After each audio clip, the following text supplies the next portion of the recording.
How do I start a YouTube video? How? It's been so long since I've done one, I literally don't remember. But this is like take 3, take 4, and we're just gonna wing it from here on out because I'm tired of restarting. But yeah, man, 2025. Last time I made any kind of video talking about life, any kind of update, was like 3 years ago. I was about 60 or 70 pounds heavier, had a lot more hair on the top of my head, had a lot more hair on my face. It was just really ungroomed and just, it looked bad. Why didn't any of you tell me? Why'd you let me go around looking like that? Anyways, just kidding. Yeah, man, lots changed since that video. Good changes, bad changes. But here we are, man. I was in Texas at that time. I think, like I said, I've moved to Las Vegas since then. For those of you who haven't kept up with me on Twitter, I'm never gonna call it X or Instagram. That's where I'm at. And if you've been following me on there for a while, you've known that that's been the goal for a while. You know, I visited out here 15 times before I decided to finally move out here. And everybody who I knew back in Texas and Arkansas, every time I would come back from Vegas, I'd be like, I'm gonna move. Next time's gonna be the time I'm not gonna come back. And they just all be like, oh yeah, okay. But it finally happened, and I didn't have to come alone. My mom and my stepdad came with me, and it's been an adventure, man. We've been here since October 2022. It's currently January 21st, 2025. So a little over 2.5 years. Biggest goal coming out here for me was to get a job in cannabis. Not gonna lie, I'm a big pothead guy now, for those who don't know. I went and got myself registered through the state of Nevada. You have to get a dispensary agent card. It's good for 2 years. It's $150 for the actual card. Covers like your background check, make sure you don't have any felonies, anything like that. And then there's like a separate $60 or $80 to do a live scan of your fingerprints. And then you're set for 2 years. It really kind of pays for itself within that first paycheck. And I got a job at one dispensary. I was doing what's called inventory there, just kind of labeling products. And I was there for a couple months, and I was really miserable.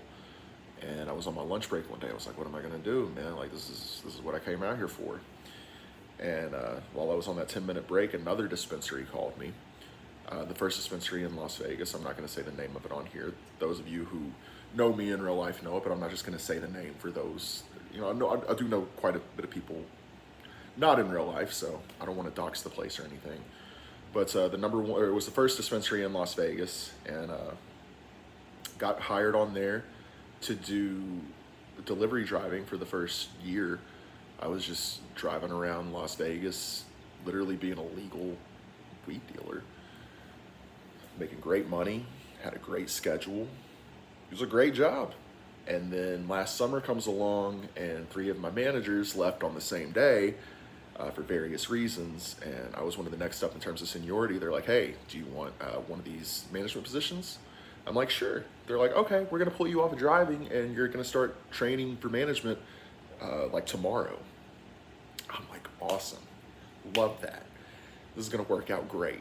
Spoiler alert, it didn't. That lasted about 6 weeks. There was just a bunch of bullshit going on. They didn't train me properly. They tried to rush through the training. One of the assistant managers that I was dealing with, I just can never work with on any kind of level again. Dude was just unbearable.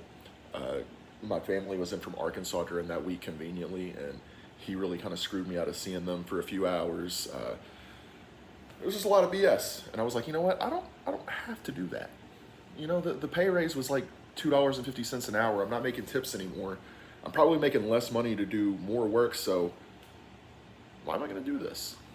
And so I stepped down, went back to being like on the floor, because I didn't know enough about being like on the floor, like as an actual sales rep on the floor. Then a bunch of BS happened. There was a dude that had been there since day one, was trying to bully me and a few other coworkers. I went to HR. They did their investigation. The company and the employee parted ways. And after that, one of his buddies, one of the 2 in charge, decided to start retaliating against me and doing a whole bunch of BS. And there just comes a time where you can only identify and magnify issues so many times before you just have to just walk away for your own mental sanity. And that's what happened.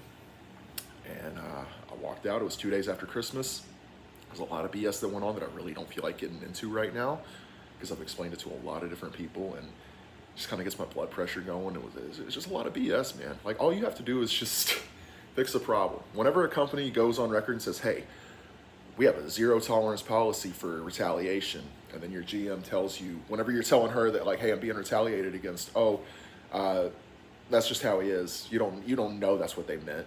Whenever I've given you 10 pages of handwritten notes, yeah, you can go fuck yourself. But yeah, I walked out, man, and this is what I've been doing for the past like month. Just sitting on the couch, putting in resumes, going around to other dispensaries, asking who want me.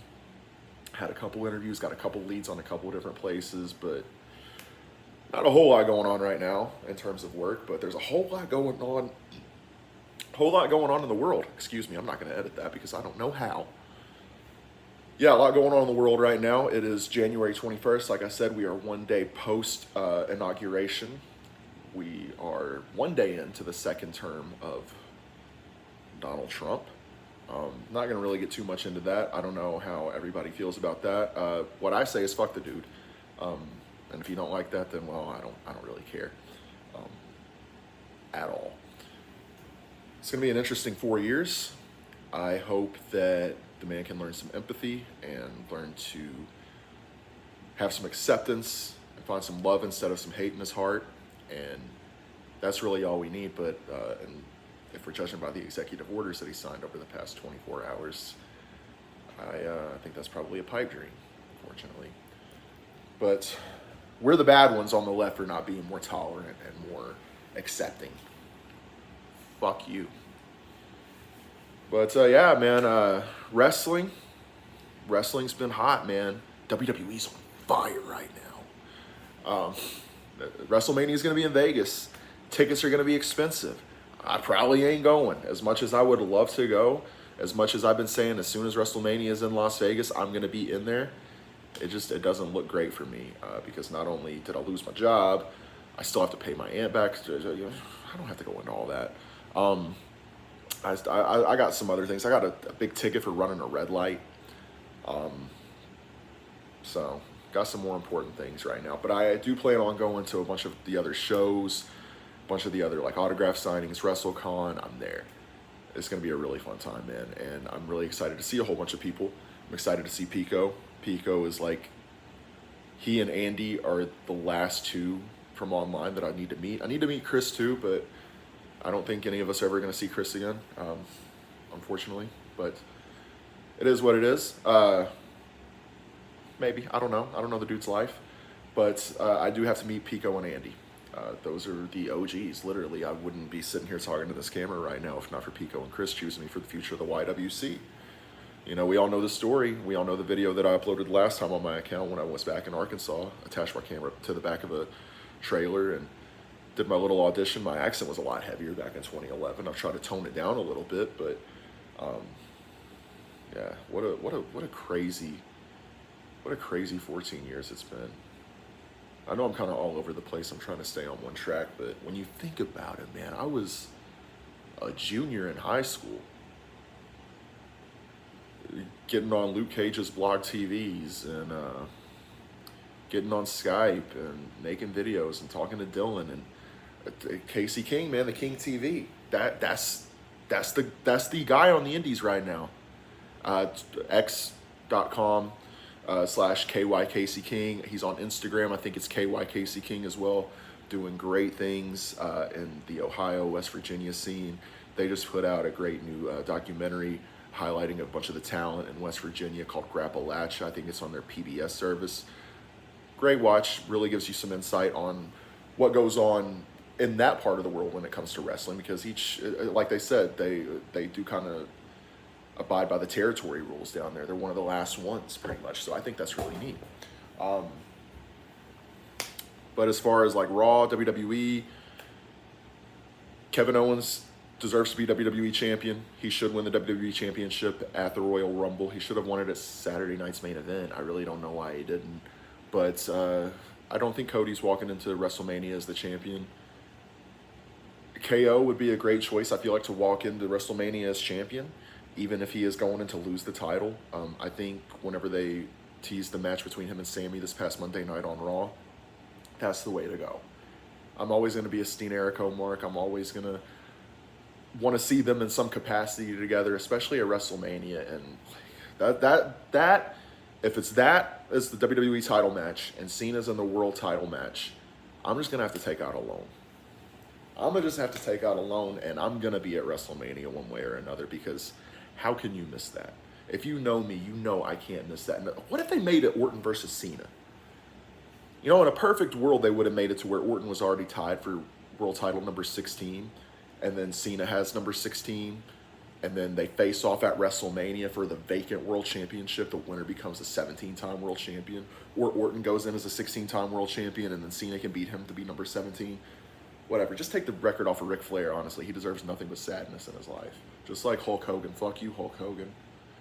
Crowd went crazy when CM Punk buried your old dusty ass. Hulkamania is over, brother, and not in the way you want it to be. But, don't really know anything about this going on in AEW. I know Jon Moxley's holding the AEW championship hostage. He's like a 4-time champion right now, which is just kind of ridiculous to me when you have Hangman in your company. I know Hangman's being a heel right now, but how he's not a babyface and the star of your company, how he's not like John Cena level in AEW right now, is very questionable to me, and might go down as one of the biggest bag fumbles in AEW history, next to losing CM Punk. Speaking of CM Punk, man, the older I get, the more I relate to him. I re-listened to that Ariel Helwani interview, and so much of what he said, like especially after leaving my job this past time, it's like, so some of us might have thought he was bitter 10 years ago. Some of us might have been like, oh, fuck you, get over it. That's his dream job. Man, I can hear people tell me, you know, whenever I was working at a dispensary, oh, what are you complaining about? It's a dream job. No, fuck you. You don't know what goes on. And we didn't know what was going on with him when he left at WWE in 2014. We didn't know what was going on with him when he left AEW. I'm just glad to see him in a happy place now. I'm glad to see him in a spot where he can help himself and help younger talent, and just be CM Punk, just be literally the best in the world. That promo that he cut on Raw on Monday it just took me back to 2011. I went in my group chat and said he's still the best promo in the biz. Like, took all that time off, had all that disdain for wrestling, wanted fuck all to do with wrestling, and comes back and is still the GOAT. He, admittedly, before he came back to WWE, was a little bit on. I myself was a little bit on the fuck CM Punk bandwagon, but all it takes is just seeing where he's coming from and really listening to him and being able to relate to him on a few things. And he's top 3 all time for me now. It's Cena, Orton, and Punk for me. In no order. Orton's probably always going to be number 1. Cena's probably, they're like 1A and 1B, but then Punk's right there, man. He's right there. And, you know, absence really made the heart grow fonder. He's been such a joy to watch since he's come back to WWE. Royal Rumble's coming up. Royal Rumble is my favorite event of the year. WrestleMania being a close second, obviously, but I always love the unpredictability and just the fun nature of the Royal Rumble. You never know what's going to happen. You never know who's going to show up. This year, I feel like it's very unpredictable. You have a star-studded field, probably the most star-studded field since... When was the last time they made a big deal about it being a big field? Like 2018? 2019? But you got Cena, you got Punk, Drew, Sammy. You know Jey Uso is going to be in there because he's not going to beat Gunther. Like, you got all these guys. Rollins. And I hope Big Match John pulls it out.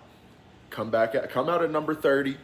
An homage to the 2008 Royal Rumble, my personal favorite wrestling moment of all time. If not for that moment, I probably would not be a wrestling fan today. So, just come back. Come out at number 30. Do your little pose. Look up.